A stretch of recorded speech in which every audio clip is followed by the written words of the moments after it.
Chin Chin Sippers, welcome to this episode of the Tea With Me podcast with me, your wee mate Shane Todd. It's a guest episode this week. My guest is none other than Colin Geddis making his return to the Tea With Me podcast. I said, what's it been like in between? He says, I'll be honest, I've been up to high dough. He needed to come back on. He's been asking me for a long time. He's shown up at my door every day since the last episode. And finally been like, look, I'll get you on an episode. Either that or I asked him to do this. It's one of the two. Colin has just done a run of shows in the Limelight in Belfast. I'm about to do a run of shows in the Limelight in Belfast, so I'm going to chat to him about stand-up coming back. What's that like? How did he get on? How did he enjoy the shows? And what he thinks stand-up's going to be like for the next wee while for people like myself and him. And then, of course, we're talking about everything else in between. Silly things. Talk about silly things, okay? You've got two silly guys being silly. It's a podcast. Tomfoolery will happen. That's just one of the things that are going to happen. Before we start the episode, let me plug the Patreon, patreon.com/teawithmepodcast. We've got the bonus episode every Monday with me and producer Dan, and also my 2019 Waterfront Hall stand-up show, The Todd Father, is available there for all Patreons as a hashtag exclusive content, so you can enjoy that. Sippers, without further ado, or do, whichever you prefer, and he is Jewish, please enjoy my episode of Tea With Me with my friend Colin Geddis. And I thought he had a glass of champagne. Is it? It's piss. Oh, cool. I thought it was champagne or white wine. I was like, it's very, very nice, but it's maybe just that backlight giving a false impression. Nah, bro, that's whiskey. Is it actually? Yeah. Is this just a thing you do now? Because I didn't really see you as like a big... I knew you like whiskey, but... No, it is actually whiskey. I mean, it's probably about that much whiskey. Right. A lot of ice that has now melted. See, I don't really know anything about drinks that aren't cider and gin, so I thought that's just all whiskey. So I was like, oh, man's getting a tight on a Tuesday night. Just a liter of whiskey. So many people I know are into just a glass of whiskey at the end of the night, like just chill. Well, it just seems like a nice, relaxing drink. Who are you talking about? Like dudes or like... Yeah, man friends. Man dudes that I know? Yeah. Well, do you know what it is? It's like beer's a bit much. You know, if you want to get like a nice cozy buzz, you're probably talking like 4 or 5 beers if you're like a big lad. Yeah. Which you'll get a fucking bit of a hangover from, which you can sort of avoid that by just having one large fucking lethal dose of whiskey. See, whiskey's one of those things where it's like every alcoholic drink. People go, you'll acquire the taste for it. So people said that about beer. I was like, I won't. You have a couple of beers, you get the taste of it. Red wine's the same. I can't smell whiskey without feeling like I'm gonna need to go to A&E. So I couldn't see myself ever having a sip of it. Here's what I'll say. If you're drinking scotch, very, very pungent. Like even if there's certain scotches I'll smell and I would fucking throw up like at the smell of it.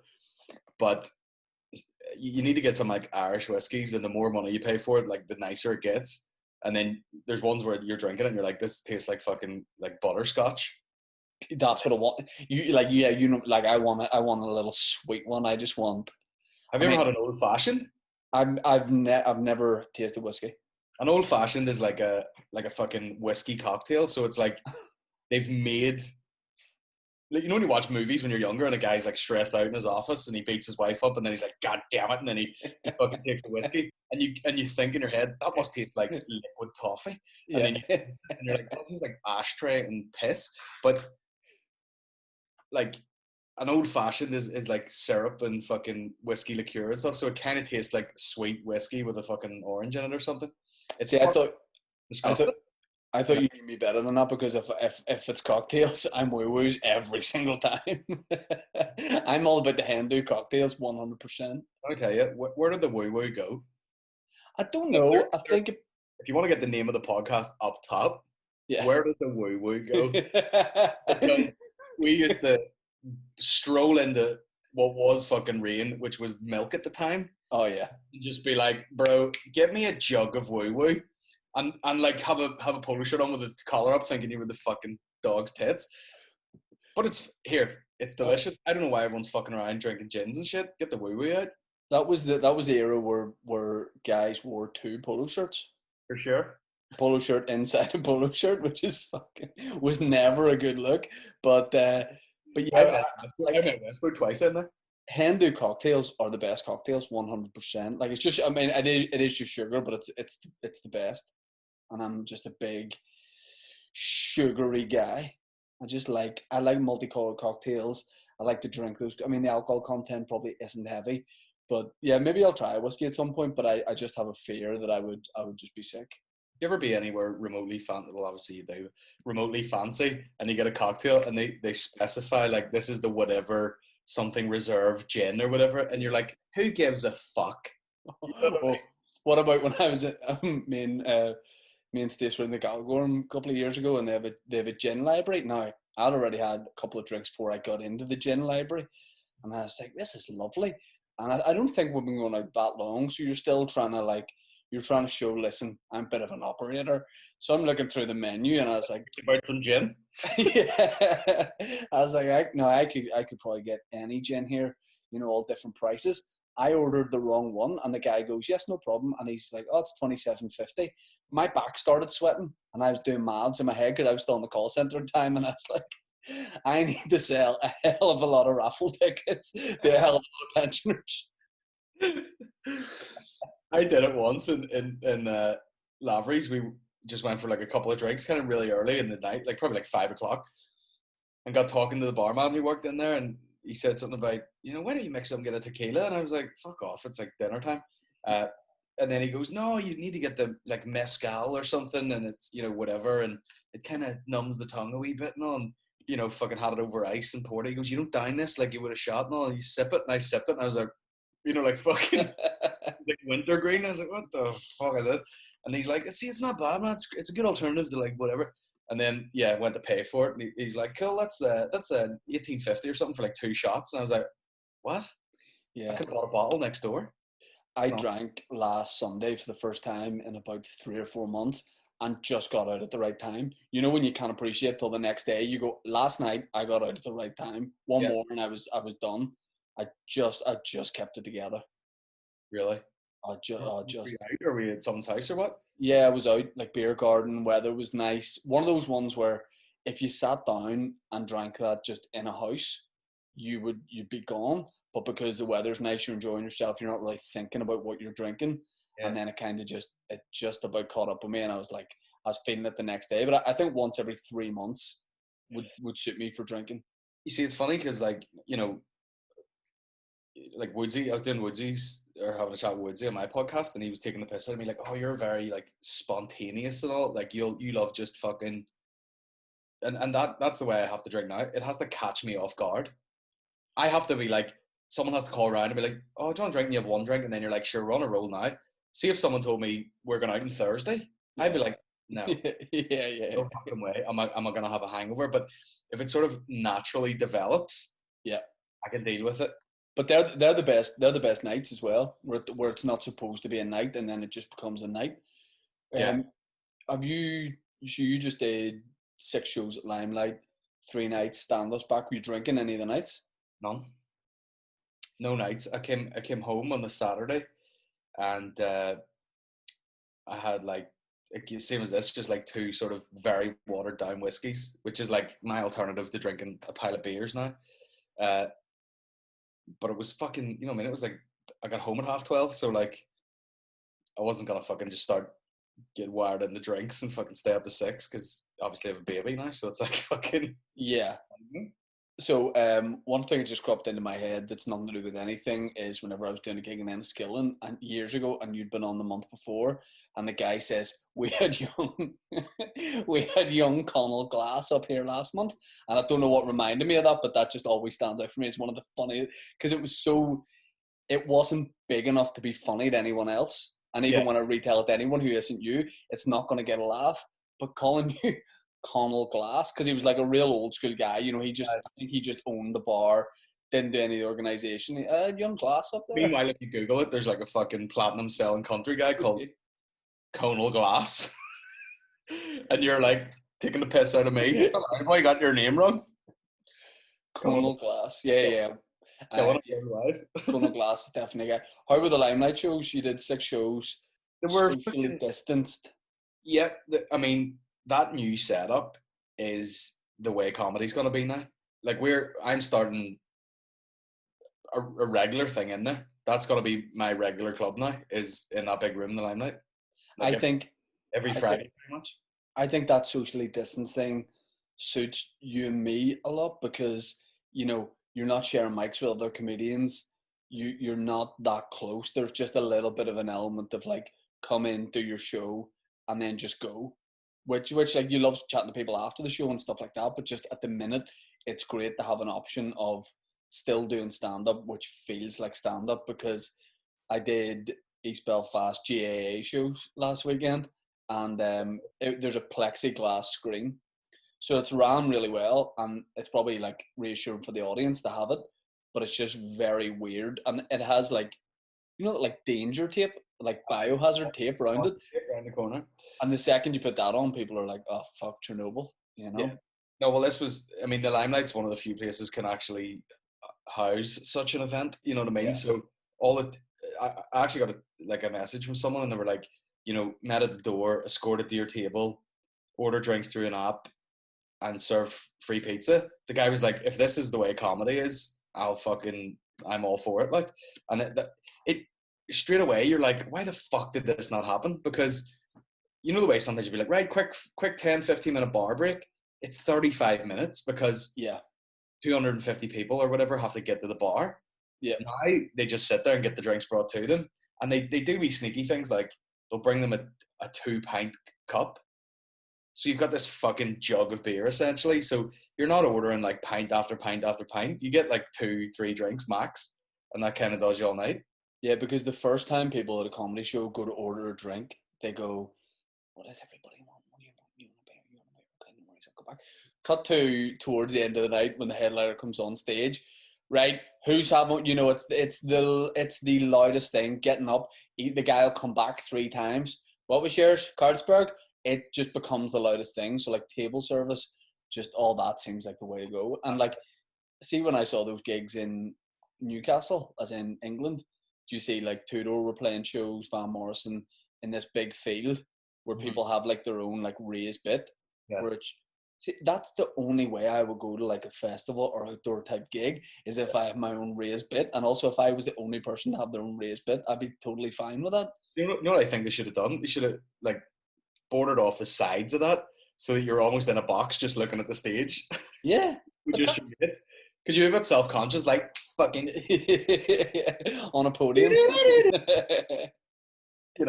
if you were just in a wee box like you were watching the fucking cinema or something, it'd be class. Watching Yeah, it. I just think like I don't know, like I've done some shows since coronavirus. Like I've done the garden show. I did stand up at a wedding.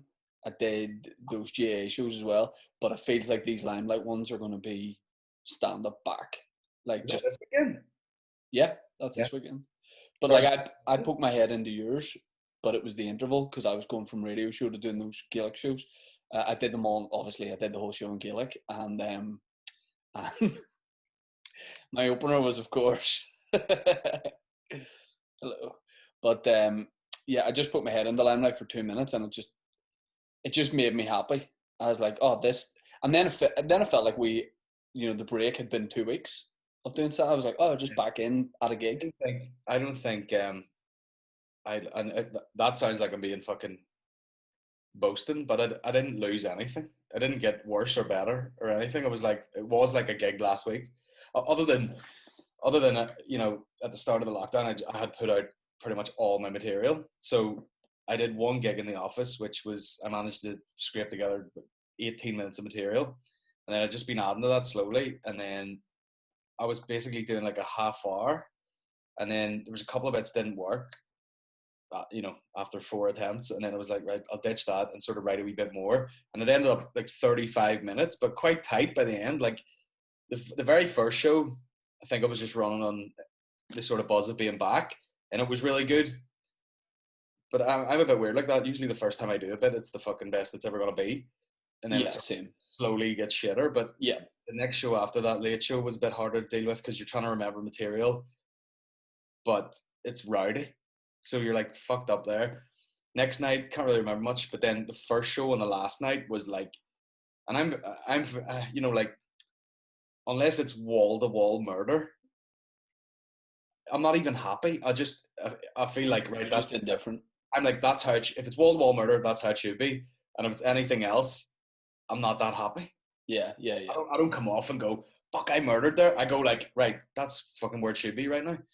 But the first show on the Saturday, I couldn't really. There was fucking no holes in it, like, because. And by the way, you'll get sick of your stuff 3 gigs in. Oh yeah, but like you say, the fact that it's new material is going to make you giddy and enjoy it, and all the stuff that I'm doing is new. I'm just Yeah, working with new stuff. Like we were chatting about, I'm doing a TV thing. I'm just doing new stuff because I could do the stuff from the last tour or the tour before that, but I'm just bored of that material now. yeah, So I will be excited to do this new stuff. Like there's new bits coming into it that are making me laugh, and I'm just buzzing to be doing it and just to sit and watch other people's sets too, because I've kind of just been like going in and out of gigs like very fast. But even just people that are on first, just sitting and watching, I just would say but because the backstage is what I miss nearly more than anything. Just the backstage, just taking the piss and having a bit of a laugh. you Although sound it's like Ray McDowell there when he does that video, like, enjoy having a nice cold beer. You know? I like all the guys upstairs having a bit of a laugh. quite. I'll be honest, like, I was fucking. I didn't enjoy it. I felt like going like, lads, do you want to meet up on the Sunday night and we'll just have fucking drinks, because I was fucking pacing up and down, like, and I also weirdly had a lot of shit to do. You know what I mean? Like, do you want this? And you want this? And where we're moving this? And what time do you want to go? You know, you're like, you need a manager for that, nearly. You know what I mean?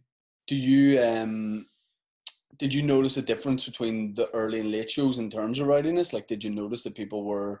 Yeah. Because I feel like in the new way of doing things, that's not really a thing, where people aren't like sitting in the bar pre-drinking beforehand. But I guess people are still having to carry it. Well, I don't know. I was mid-show on the late show on Saturday, and that's the biggest cup I've ever seen. A No, guy. I just got over lockdown. I've had a pretty mild procedure. I've had my head reduced. How great would that be? How great would that be if I was like, listen, don't freak out, but I've been in Turkey and I've had my head reduced half size. Just a pea head. I think that would be, I always say to Dave Elliott, anything he wanted to get procedure wise in Turkey, I'd pay for him to go and get it done just for a laugh. I was like, if you wanted a full head of hair, no problem. Like whatever you want, let me do it, and we'll get a wee holiday to Turkey out of it. But he Yeah. hasn't taken me up on it. Yeah. So what were you saying on Saturday? You were halfway through the late show. Oh yeah, and just this fucking tray of shots was coming down to the table at the front, and they were. I mean, they were. I was interrupting their night. You know what I mean? Right. And I recognized them. I think they're folks from Derry, like, and they were talking away, and one guy was like fucking head in his hands and everything, and they were like, "He's been drinking since 8 a.m. this morning," and you're like, "Why the fuck is he here then?" Why is he treating your gig like an old firm football match? Right, but I fucking like. I've been at the Fringe and have bought quite pricey tickets to see big acts, and say it was at 9, started drinking at 7:30, and I was like, "Am I sitting still for like an hour?" Yeah. My worst nightmare. You know, if you're going to comedy, you don't need to drink before it. Like, you can drink at it, and it's grand. Yeah, you're essentially, when you break it down, you're going to see spoken word for an hour. You know, like, whoa, fucking, Yeah. let's go here. Go ahead, mate. Go ahead. Like, comedians get a bit unfair on people, like, you know, when they're like, "Oh, the fucking shit, man, it's called no, shut the fuck up." I've been to gigs where, you know, I've went in. I was at the stand in Glasgow, and I bought 2 pints and brought the 2 pints to the table. And then at the break, because I kind of drank the pints quickly, and then I knew the headliner was going to be more time, and I was like, "I'll get fucking, you know, like 3, and then get Maury to drink, and then get her to get me another one." So I had about 4 pints at the table, and see, at the end, I was fucking like rubbered. What do you call her? Fucking Zoe Lyons was Yeah, headline. It was yeah. just brilliant, like, and I was fucking. Zoe. You're like looking through. It was like looking through the road tubes. I was like, so not having experienced it a few times now, I'm like a bit easier on people, like. No, but like back in, you watch a load of fucking heckler response videos and you think it's cool to be like, bro, shut the fuck up. You know, Yeah. you're interrupting this really cool bit about coronavirus that I wrote, along with the 15 other bits. Yeah, I'm keen to like go to shows. You know what I mean? Like I want to go and watch a show as an audience member, but You know what I miss more is music, and like yeah, I don't think I was going to enough prior to this, but I keep watching clips and stuff, and I'm like, fuck, I would kill to go to a music gig now. I would go to and, any. and especially the way it's set up, like Limelight would be perfect. Like I think Ryan McMullen's doing some shows. What Yeah. I want is like a quarter of the venue to myself, and just like a shades. I want to take it to the next level, social distancing. And by the way, can I just say, bringing your microphone to a gig and just clipping it in? I'm just going to always be doing that. I didn't bring my own to the gig, but they had them It was all just yours. they had them all wiped and set out with names on them, Yeah, yeah. and so like Aaron would take. I mean, there was a couple of fuck ups where like Jordan would just relay it to Aaron, and he has to take the fucking cable out, and he'd be like, "Okay, thanks for listening." And he's like, By the way, half-hearted but good impression. and he's like, "Give it up, Rack," and he clicked the thing out. So he's like, "Give it up, God," like that. And Aaron goes on, and of course Aaron, like, you know, he started young, so he's probably fucking 7 years into stand up now. Gets the cable and the microphone like it's like he's a fucking chimp, and he's like, And had they stopped applauding at that point, or it was dying down? a couple of times it went right down to silence, and then it eventually you hear clunk in, like clunk, and he's like boom, boom, boom, boom, boom. But you're like, bro, isn't it crazy that you've been doing it this long, and you would have no concept Yeah. of how this wire joins into this hockey machine. Ridiculous. Yeah. I just kept. The only thing is, what are you doing? What do you do in the in between? What do you do in between shows? That was like sleep. In hindsight, I wish I had a fucking booked a cheap hotel close by, and I would have just went to the room and lay down for 2 hours, because that's the killer bit. That's really fucking like, it's just too long. But you know why? The reason you couldn't do that is the same reason I couldn't do that, because you would get very picky over hotels, and the idea would be just get the cheapest hotel beside the Limelight, and it would fast forward to us being like, the Merchant isn't that much dearer. Go back for Listen, 2 hours. I sold out 6 fucking shows here. Yeah, booking like a huge suite, and the end you've just lost money on the weekend. If I don't get a fucking charcuterie in the shower, what's the fucking point? You know what I mean? Yeah, totally. I mean, that's what I would have done in hindsight, because I was just fucking, as Mickey was there one of the nights, and he goes, "You're actually missing out in the window that you should have a show. You're doing nothing." Yeah.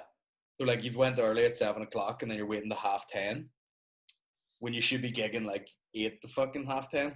I need to do something in that in between. I was like, well, I'll just bring my laptop and like we'll just watch a film. And then I was like, no, I'll get very tired. So I might just go to the Pure Gym around the corner and just Honestly, and that's spend an hour and a half doing tricep dips. It became very apparent. I don't think I've ever gigged that intensely back to back, even though it was 3 days. But I think there's a different level of pressure on it. It didn't really. It's not like the Fringe or something where you can go to like 6-10 minute spots and then do your show. It doesn't really feel like that. It felt to me like a lot of pressure, because they were all sold out. I hadn't done stand up in fucking forever. I hadn't done a set that long. Had no material. It was all new material. So it was quite an intensely stressful 3 days. So in hindsight now, I really would have like, you know, just make sure you eat really well and fucking exercise and try and sleep, and like, because you were going in there and like you missed time to eating, and then you're like, I'm fucking starving, and then a pizza arrives and you're like, I'll just eat the fucking pizza, and then drive home for an hour at fucking 1 a.m. and sleep for a couple of hours till the baby gets up. Like, if you were doing that like all year round, like proper tour, you would need fucking a trainer with you and a nutritionist and like all that shit. Yeah, I mean that's the boat we're in as well with young babies. So I've essentially said to my wife, listen, I was like, for this week, he doesn't know me. I was like, I'm not. Tell him I'm away. Tell him we're done. You know. No, I'm only joking. Like what I would think about is I'd love to just come back in between the two shows and just give him a wee on the head and then just drive back to Belfast. To be fair, like, you know, Mickey landed in on one of the nights, and he, like, you know, fucking, he's coming down the hall, and I can already see the gleam in his eyes, and he's like, "All right, come on out, we'll get a few drinks and all." And I was like, "Mickey, that can't happen. You know, yeah. I'm not gonna just like, all right then, fuck my bags in the car. I'll sleep in your hotel room, will I? And then go on the rip and have a fucking stinking hangover and just text my wife, "Oh yeah, I didn't come home because I'm out drinking. I'm in a Weatherspoons with Mickey and Aaron here," which is fine. But like, Yeah. it's funny because you know, obviously when you have a young baby, you're like, you do want to go home. Do you know what I mean? Yeah. Oh yeah. There's an element of, you know, sometimes you need to be like, right, honestly, at fucking like 2:00 today is my cutoff. I have to go, and like maybe I was going to the office or something. You know, I need a bit of time to myself, whatever. And you're like, you know, please for once take my job seriously because it's paying the bills right here. And then the second you leave, you're like, I should have just stayed at home. Like, you feel so guilt. Like I'm probably just coming out of that now, where you just feel guilt.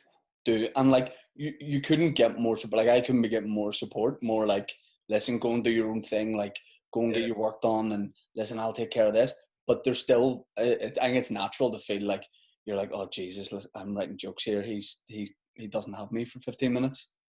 You know, and to be fair, he could do with the break from me because I don't know about you, but like I haven't spoke to him. He doesn't know what my normal voice is. You know what I mean? There's just I just do different voices, different accents. You know, there's accents you can't do anymore, but you can do to the baby. He's not going to repeat them. Yeah, and it's fine. But yeah, I mean, gigs coming back is great, but I think the worst thing would be if we get to do some shows, we get to do some more shows, and then a second wave or things could shut down again. It'd be so shit to have like a false start. yeah. Well, I mean, you know, those gigs, obviously there was that chat that were like, this is, and I had reservations. I was like, I don't want to be the only guy doing gigs whenever this is like, you know, everything else is sort of not allowed, basically. Yeah. But I was reassured. They were like, you can't go ahead with it unless it's been okayed. Yeah. You're not like sneaking any. There's no tricks here. It's like this is going through a lot of fucking people to get okayed. Like, so I got a test. Felt safe. Like, it really did.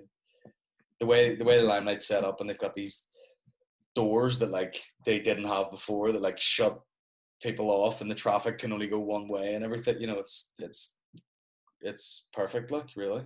I got a test a couple of days ago, just for like the start of the shows, just to make sure someone I was working with thought that they had symptoms, but then they got a test and they didn't have it, and I was like, I'll just get it, and it was fine. But the test is very, very pressurizing because I don't know. Have you done one?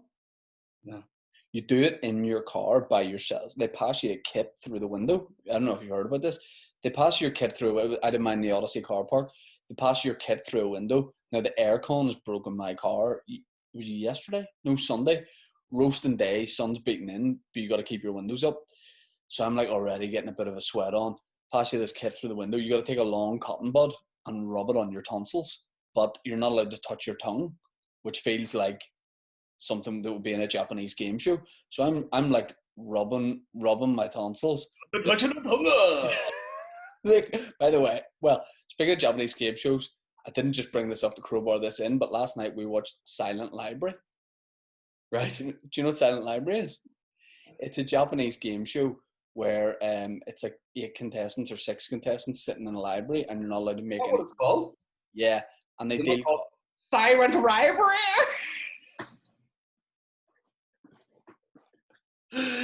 Oh, for fuck's sake!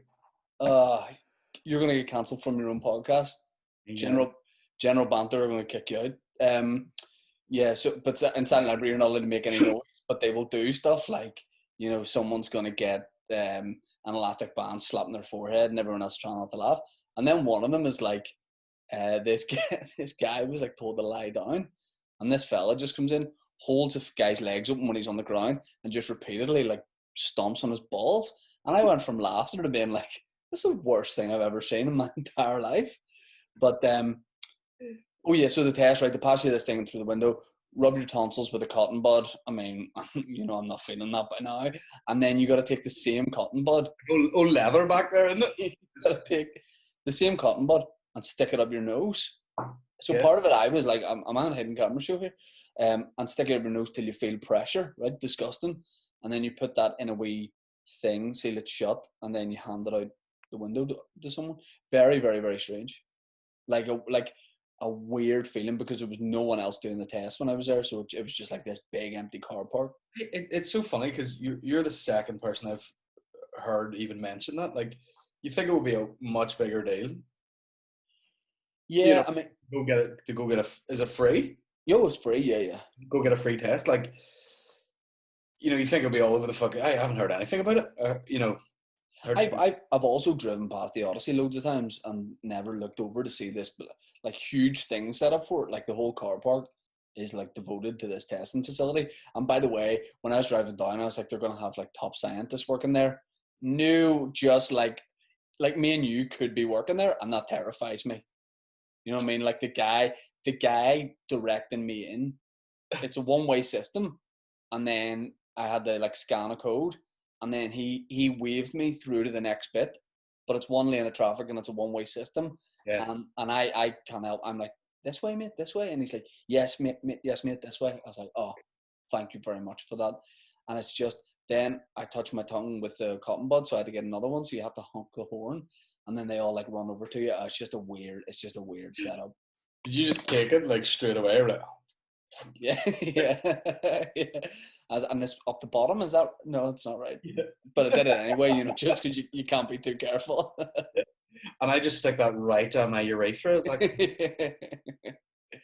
yeah, but it was weird. But getting the fact that the test is negative is good, because obviously, you and I in Northern Ireland anyway would be well known. So if either of us test positive for coronavirus, conspiracy theorists are automatically just going to be like Illuminati. You know what I mean? They're going to be like pedos. We're gonna be lumped in. Because that's the thing. Like any Hollywood celebrity that gets it, they're done. The people are like, nonce, get them out. yeah, and I mean, like certain people in power in America, like some of the governor type people. Mm-hmm.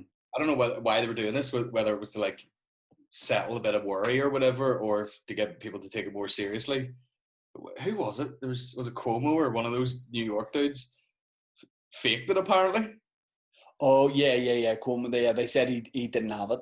Like he faked the quarantine and stuff, and he come out of the fucking like, the basement, just like, I'm fine, and fucking did a couple. He said he did a couple. Didn't he say he just did chest workout? Get a bit of Wim Hof. I remember seeing that. I think it was like a GIF or meme or something at the start of the lockdown, and it was like influencers are begging to get coronavirus just for the content. I'm surprised, but that hasn't been a thing. How much would you be like expecting to see guys being like, just in here day 13, just want to give a major shout out to Samsung for the ventilator.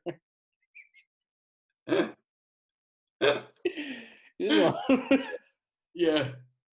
Looking at funeral options here. Just want to give a major shout out to Kirkwood Funeral Home for helping me sort it when the day comes. Sippers, only me. Let me interrupt the podcast very quickly. Sorry to be rude. Just to say that we got a sponsor, and it's manscaped.com. Manscaped offer precision engineered tools for your family jewels. What does that catchy slogan translate as? We're sorting out your pubes. That's just the way it is. Your pubic hair, if you prefer to call it that. If you're religious or whatever. Essentially, manscaped.com, they got the Lawnmower 3.0.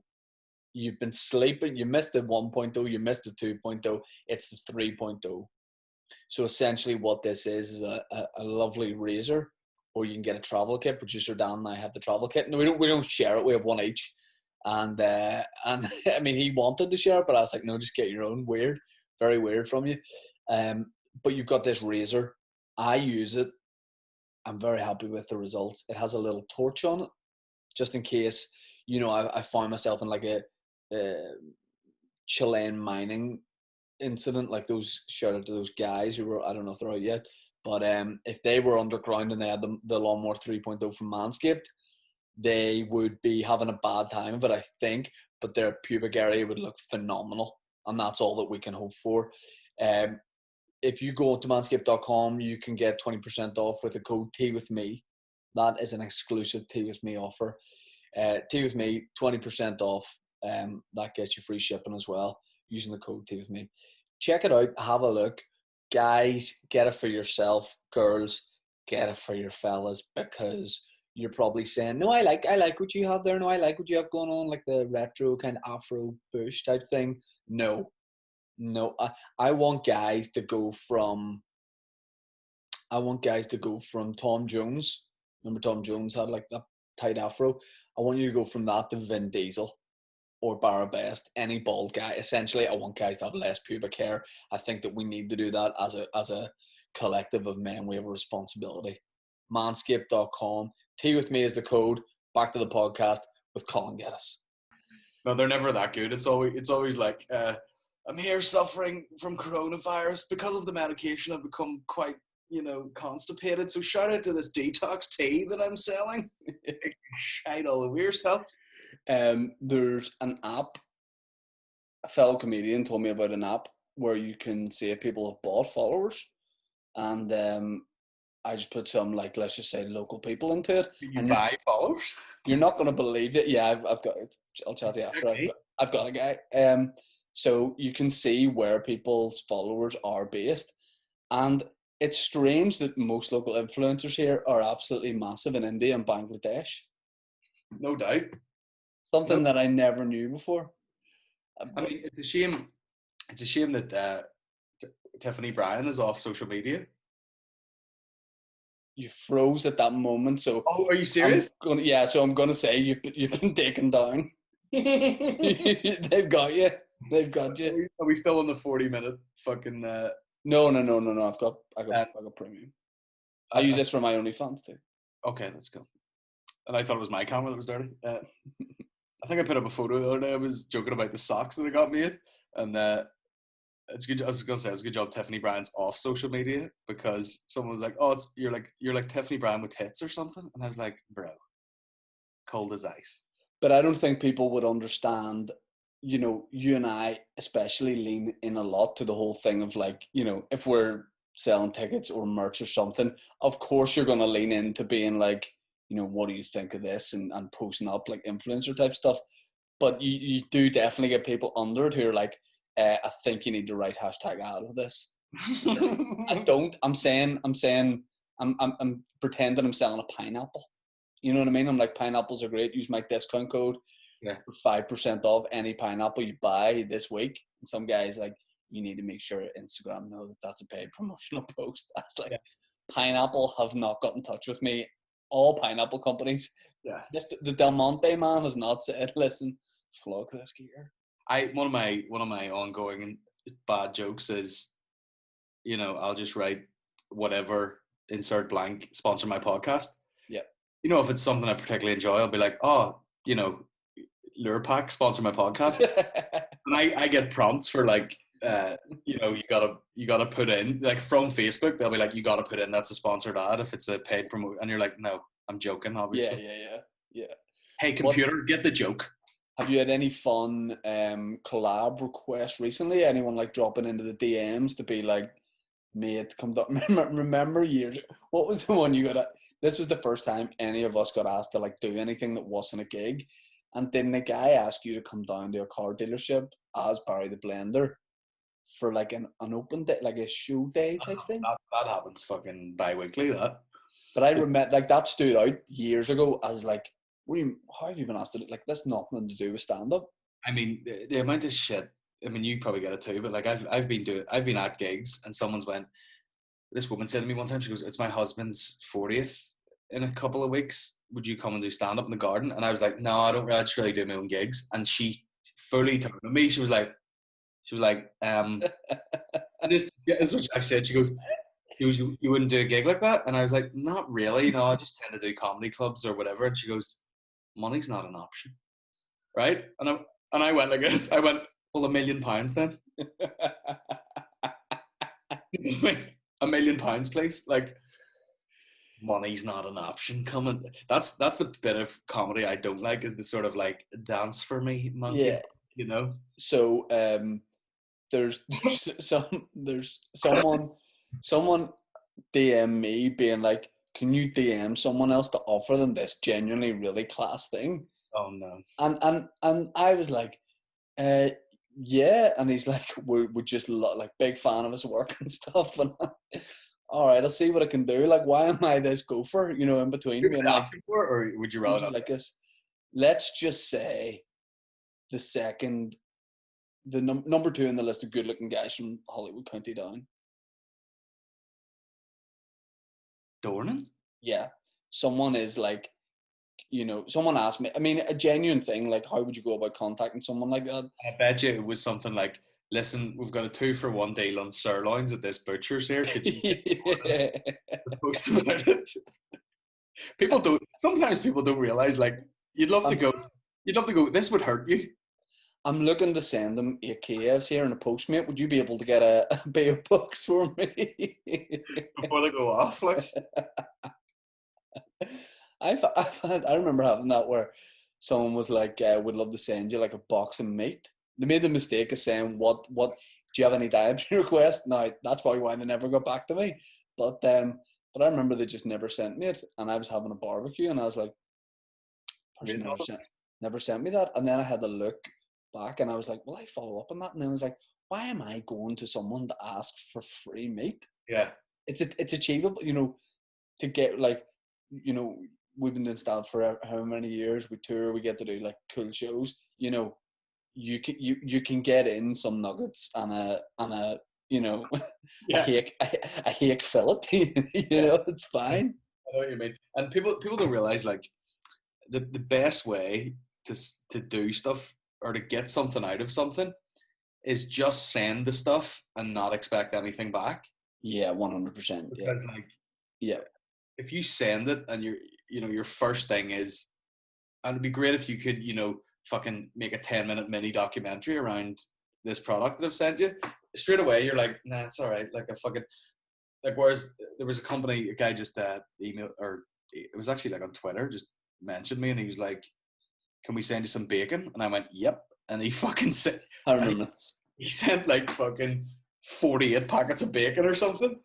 And I was like, that's what you want. Just send it. And obviously it's hilarious to get that much bacon in the post. So obviously you got to take a photo of it and make a joke about it. Like, Yeah. but if he was like, can you wear this like Lady Gaga and fucking prance up and down your house? Could you wear a string vest of this, mate, at your next lab race? I mean, you probably would I mean, that'd be a fun picture. Yeah. Uh, yeah, I mean, it is fun. Like, the number one thing is when businesses just go, can you share this out, mate? Nothing else. Nothing else. Mate, do me a favor and post this. Well, do you know what's weird? What you see, the thing is, I've turned down so much shit and slobbered about so many people that I've painted myself right into the corner where I just sit by myself and no one wants to talk to me anymore. Yeah, yeah, yeah. So like, and people get to the point now where they're like, "Oh no, I wouldn't send Geddis that, would I? Yeah, Because yeah. we slag it off on a podcast or whatever." I seen you, but I didn't want to come and say hello because I know what you're like. You call everyone cunts. And I'm like, Oh, do you remember? I think it might have been on a podcast or just general chat where we were talking about how people change their view of what you used to be like to fit in with what other people think you would have been like, and that doesn't make sense. But I I was chatting to someone that knows someone you went to school with, and he goes, "My mate used to go to school with him," talking about you, and he goes, said he was a complete looper in school, always taking the piss, always getting into trouble for like, making people laugh and stuff. And you and me have chatted about school days, and we're both probably fairly normal in school, enjoy getting a laugh, but like it's funny that becomes an exaggerated thing over time, because if someone did go to school with me or you, and they go, "What was it like going to school with them?" It's not a conversation. It's not an enjoyable conversation for that person if they're just like, "Oh, I was dead on." But of course, you're gonna over time. That's gonna build up. Listen, every assembly he was doing 8 minutes. Like yeah, every assembly, he got his dick out every Tuesday, at break time, every Tuesday. I, But I just think it's funny because, like, yeah, probably you and me especially are like, you know, a lot of comedians are always on, you know, always on. We're not, you know, we can have very like relaxed that's moment. the truth. People watch us and go, "This is." Yeah. Wait, I wonder are they gonna come on at any point here? Yeah. But like, it's funny that that becomes a thing over time of, oh, Geddes was a complete header in school. Oh, complete header. I know, like, well, I haven't really heard that much. I've heard like, you know, I'll talk to someone and then I'll be like, oh yeah, fucking, I do comedy now, and then they say something like, oh, of course of course you do. You're sure you're always fucking dead funny in school, but I don't remember being overly funny in school. Like, Yeah, I yeah. remember, like, everybody was funny, so you felt like you were pushing yourself to be funnier. You know what I mean? But like, The funniest I've ever been in school was, don't know if I've said this before.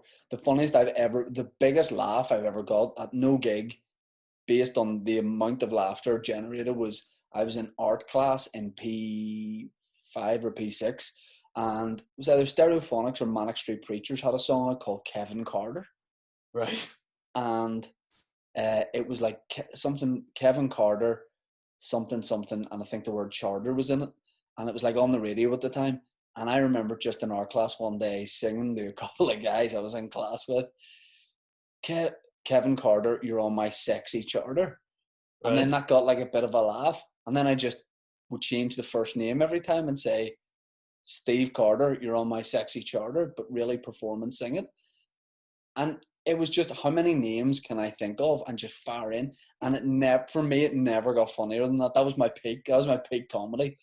Just I like slightly changing a song I because it was remember, stupid, you know. but that's brilliant. But that's obviously like, you know, when you're learning to like hold an audience. But Yeah, I've and you overdo it. You overdo it. yeah, You never just left it in school. It was yeah, like how many, like, and something would stop being funny, but then if you kept at it enough, it would come around to being funny again. yeah. I remember, like, and I've talked about this on I probably talked about it in this fucking podcast last time. But like, um, I can remember being in about P6, and there was like a noise from upstairs in the classroom above, and you could hear this teacher going fucking buck mad. And I made a joke, and everyone in the class laughed. And then I said another, like I was starting to heap it on. Then I fucking said another one, and Yeah, everybody laughed even harder. And then I took it just one step too far, and everyone laughed. And the teacher went, "Colin, that's enough." And I was like, "That technique hasn't changed to, yeah, to this day." yeah, yeah, Like I go, funny, funny, and then just like probably should have left it at the second one. yeah, yeah. Impressions were always funny. Like that was probably my number one thing in school, was being able to do an impression of a teacher or somebody in class or somebody that was famous at the time. And the impressions probably weren't great, but all you need to do is pick on one. That's probably why you're, in a way, probably why you maybe do stand up now, because you could pick out mannerisms in people and you could work out why something was funny. Yeah, like You know there's what I everybody in our wee comedians group on the WhatsApp will have an impression of someone, and I know Dave often asks me to do an impression of a guy. And I'll tell you right now, the impression is not in any way like the guy. mean? Dave just likes, the character that I do. That's Yeah. supposed and Yeah. it's not like him at all. Like, Yeah. you know what I mean? But yeah, but it's funny how like people have a full career just being an impressionist, and then you can get like a good comedian who's brilliant at being funny, and impressions are just part of the toolkit. The guy from down south, Al Foran, Yeah, um, I know he's able to do loads of people. And then I saw him with something recently that was like just a random clip, and he only did 4 or 5, and I was like, that's impressive, because there's loads of people who do impressions and they'll maybe do 12 people, but they're all like 7 out of 10s.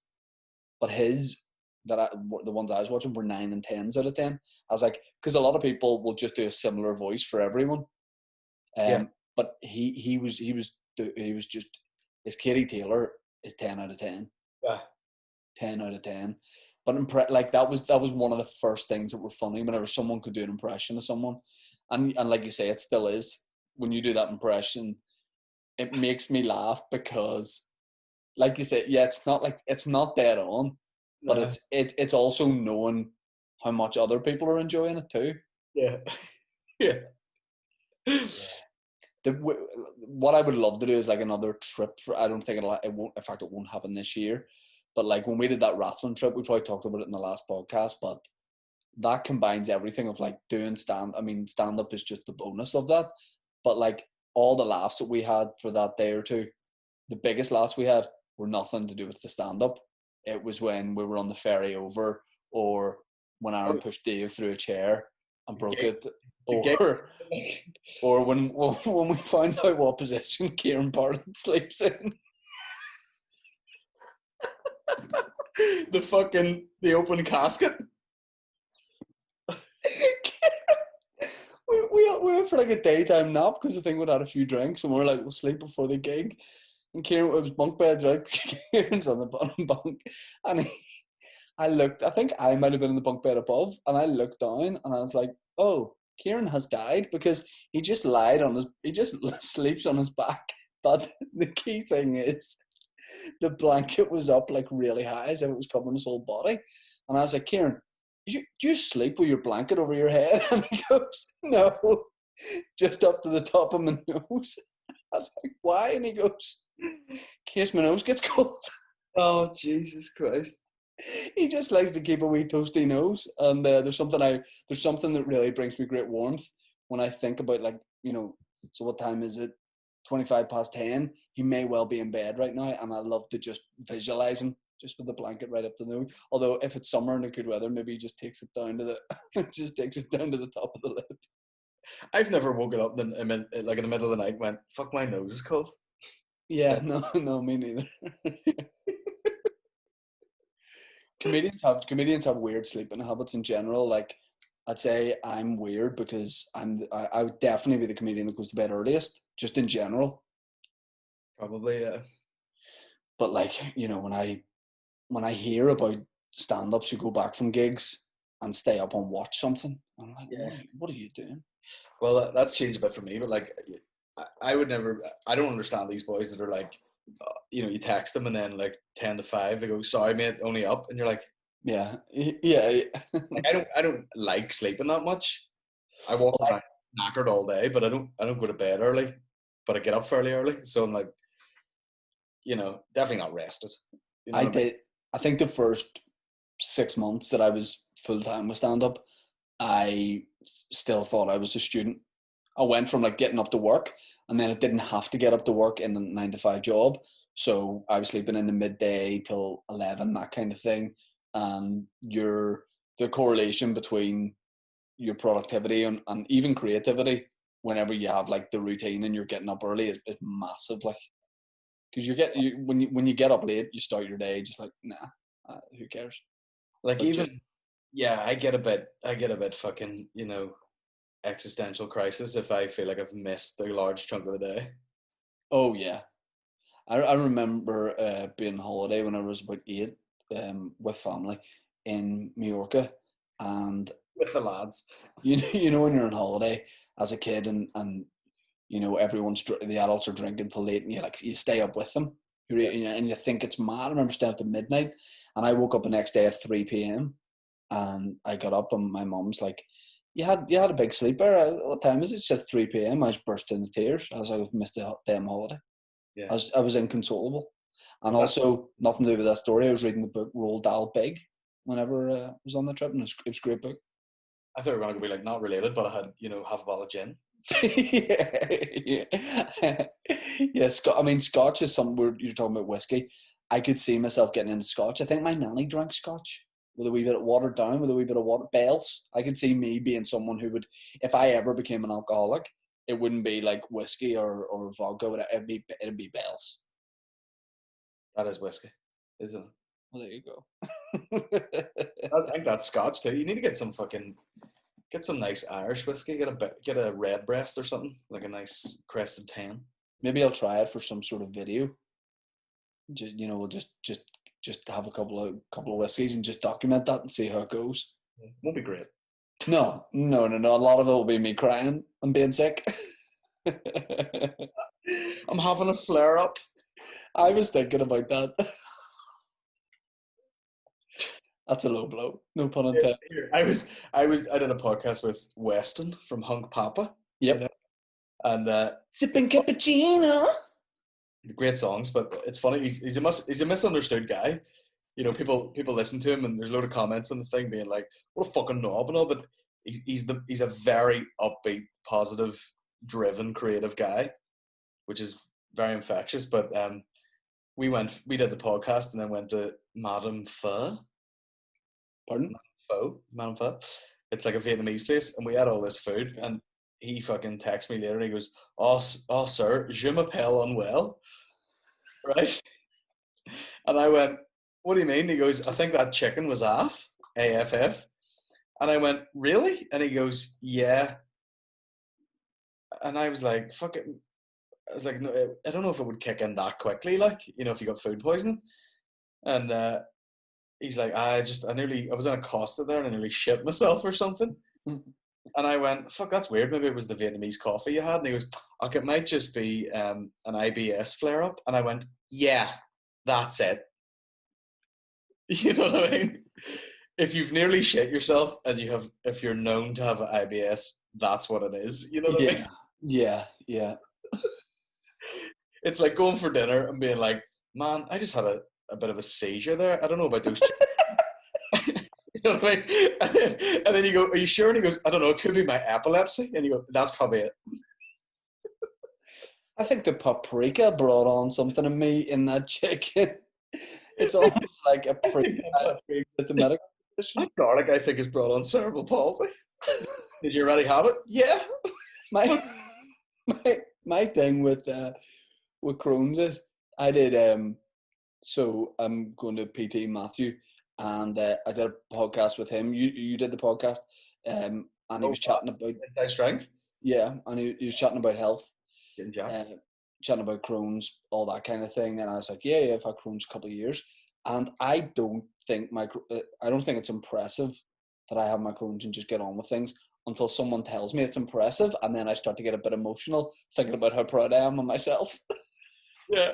I'm a tough guy. I'm essentially a Navy SEAL. Someone's like, "Oh man, I didn't know you had that. Didn't know you had that." And yeah, just a guy trying to get on with things. If you don't laugh, you'll cry. If you don't laugh, you'll cry. But yeah, I mean, I do have to remind myself that it is very, very impressive that I have that.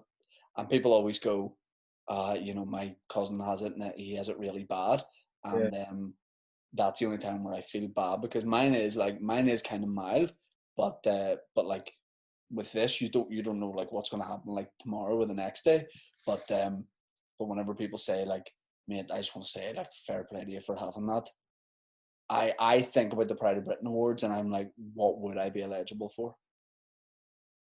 What would I be eligible? I don't know what this is yet, but a Crohn's dog. What would that be? Just yeah, no, I like it. It just add legitimacy to. Imagine you just had a Crohn's cat and people are like, "What's it for?" And you're like, "He lies on his back when I'm about to shite myself." Well, the disappointing thing is that my Crohn's isn't really. There's no real thing with shit with me. It's more just right. It's what I get is I get real bad abdominal cramps, and sometimes Fair play. I'll be talking and I have to go, "Ugh," and I make this noise, and I hate that. And all it does is, like, once every 3 months, I essentially just become an old man. I have to stay on the sofa. I'm very frail. I do the Kieran Bartlett. I put the blanket up to the bridge of my nose, and my wife just brings me in gluten-free hobnobs, and I just a wee skeletal hand just comes out of the blanket and like, hey. And but it's incredible that I'm still able to do that, and be one of the top 12 comedians in Northern Ireland. Of 12. Yeah. It's always a roundabout insult when people say, bringing you up on stage, you're like, "This guy's from Northern Ireland. He's one of the top guys over there." You're like, there isn't many of us. It's not even 10 to be like one of the top 8 guys. How hard is it to write a bio for yourself and not be like, very complimentary? You have to rein it in when you write a bio. I had to write a bio recently and I was like, I just want to say really nice things about myself, but you have to kind of be like, listen, this guy's, he's getting there. No, you have to get someone else to fucking do it for you. Well, I would be the number one Crohn's act in the country, and I don't know about the whole UK. I know Kane Dingle has it from Emmerdale, but I don't think he does stand up. I told you, my dad told me that. I think it was my dad. Yeah, I think it was Kane Dingle. My dad goes, when I first got diagnosed with it, my dad goes, I was looking online about it there, and I fell from Emmerdale. Kane Dingle has it. As if that was going to inspire me to to fucking beat it. Giving his character name in the show too. Listen, if Kane can do it, I can do it. Although he doesn't have it in Emmerdale. You know, he only has it. So he should just keep being Kane Dingle, because Kane Dingle doesn't have Crohn's, but the guy who plays him does. It would slow down the film, you know, the storyline, wouldn't it? Yeah, where every week he has to get into bed with a hot water bottle. All right, I have to stop for shit. Hey up. That's one of those examples of the impression's not good, but the joke is, all right, man, well, listen, I gotta let you go. Also, have you noticed that every PT that starts a video starts with their hands together? That's just one thing I've noticed. Oh yeah, I did material about that, and yeah, I had the really wide stance. Yeah. Listen, man, consistency beats Crohn's. Consistently, you know, being consistent and drinking water. It's that plateau of delayed latency. What? Yeah. Let me ask you this: so you're going to do Friday nights in the Limelight, get some sort of regular club going. Yeah. Then you're just going to wait until next year and just. Yeah, I mean, do whatever in between. You know, we share a manager, Booker, so it's like, I don't know if he's had a conversation with you, but it's just like, what are we doing next year? And I'm like, well, do you go ahead and do all the work and maybe have to change it, or I'm in no real rush, like, you know what I mean? I would rather, if it was next autumn before I could get a tour going, I wouldn't be too annoyed about it, like. As long as there is some way to perform. Oh yeah, I don't mind. I honestly don't mind, and like, you know, doing like way more intimate shows, or if it is a tour and doing half capacity but doing 2 shows, fine. Just getting back and doing it. Yeah, I mean, if you're going to fucking like Glasgow or Liverpool or something, you're there anyway. Just split the numbers in the shows. And just travel. I think travel would be out the window, and that's not a bad thing. That's fine. It'd be class to just go. Like, I was supposed to go just before lockdown, change the flights in November. I just changed them today again. I was like, that's not going to happen. Let's move them to April next year. And just go to America. Oh, right. Okay. Yeah. Just keep putting it back. I was like, maybe April won't even happen. If it hasn't fucking fallen into the sea yet, like, but. Yeah. Last question. Joe Rogan's moving out to Texas. Just get away from it all. You're sort of already in the country, but would you consider like a Rathlin or? No, I don't think I need that. I mean, cushion ball. Who knows in that tower? No, I mean, even during the height of like extreme fucking lockdown, we didn't really feel the effects of anything. You know, obviously you see people stuck in fucking flats and stuff in the middle of the city, and it's a nightmare. But like, nothing really affected us because we were just out in the middle of nowhere. And at the time it was fucking sunny, and we're just like, isn't this wild? Drinking every fucking day. I remember at the very start of lockdown painting a fence with like the outdoor Bluetooth speaker on, like a bit of Bob Marley, having a cider, and just nothing but just a wee skimpy pair of shorts, as you can imagine, painting the fence for like 2 days and being like, this is brilliant. Yeah. I gotta say, I fucked it up. I never got the chance to be, you know, bored and taking off chores in the house, like. Yeah. I never fucking did that. I was like, guys, I know you're stuck at home. Let me do a podcast every fucking day. Yeah. For like a couple of weeks, and that was a lot of work. And then I was going like 2-3 times a week. So it was like, I was fucking busy enough, like, you know what I mean? Are you back to once a week now? No, I do. I know you Patreon. one public and then sort of a couple of. It's usually like an extra one with like a Q&A, which I take questions on Patreon, and then it ends up just being a bit of a guided. It's not a quick fire thing. I'll expand on the questions. Like, Yep. I gotta tell you, I've said this 20 times. Gotta tell you this before I let you go. Obviously me and Dave stopped doing Boytown. You'll appreciate this at these Belfast GAA club gigs. Backstage, William Thompson, our friend, goes, "So what happened with Boytown?" He goes, as a joke, he's like, "Did you and Dave fall out?" And I was like, "Yeah, I don't really want to talk about it," but I was like, "Fuck him, fucking dickhead." And he's like, "Oh shit," he goes, "What happened?" And I was like, "I honestly would prefer not talk about it." I was like, "We've got contractual stuff to do, like the radio show and stuff." And he goes, "But you're always in each other's Instagram stories still." And I was like, "That's the most painful thing about it. We have to get on, like we're still mates." And I text Dave and I was like, "I've told William that we've fallen out." I was like, "Just continue to stoke this, and then next week we'll tell him it's just a joke." But I was like, "I will get a lot out of this." And he goes, God. William goes, "What did he do to fall out?" And I was like, "Aaron Butler was there at the gig," and I went, "He's going to smack Aaron. I'll leave it at that." And then Dave spoiled it. Dave spoiled it for him. He's like, Do you know what would be fucking hilarious? If you're both at the same gig or something and you just didn't speak and then you would just turn around and be like, "Well, we'll do this now." And then you take your phone and you're like, "What's up, Brian? What the fucking..." And then you just put the phone down and just go back to fucking like... yeah. Yeah, fuck him. Have fun at him. Anyway, no, I haven't. Anyway, I'm gonna let you go. It's very late. It's 20 to 11. I'm genuinely getting a bit of a panic on. Yeah, you didn't know it was that time, or you're exaggerating because it's not late to normal people. That's fine. But obviously, but here's the thing: if I don't go to sleep before 11, my Crohn's doubles. Double So croak. that's why yeah, got that double Crohn's. So I know I get hay fever too. So I've got to shoot. But anyway, thank you very much for doing the pod. No problem at all. I enjoyed seeing your face, and I just wish you luck. Turn the recording off there and we'll get our cocks out.